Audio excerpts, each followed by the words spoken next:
bi lursatien barne erreformako lan berezia aldatzea, laugarren aldaketa, behin betiko onartzea. Modificación cuarta del Plan Especial de Reforma Interior de la Unidad de Ejecución 8, reglas 5.1 y 5.2, aprobación definitiva. Gaiau hirigintza, etxebizitza, ingurumen, herriaren eta zerbitzu artean ikusi zen, el tema se trató en la Comisión Informativa de Urbanismo, Vivienda, Medio Ambiente, Obra Pública y Servicios.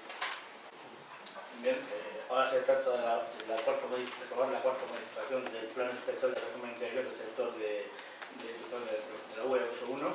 Se trata de cambiar el uso permitido a la tipología de construcción en una parcela para permitirles construir en hilera, o sea, seguido a los AUS, cosa que en esta parcela no se podía hacer, siendo un caso único en el resto del sector.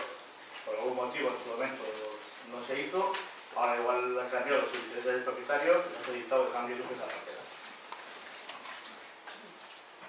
Eztabaida izango, Berta? Bozkatzera joko dugu. 11. puntu honen aldeko bozka.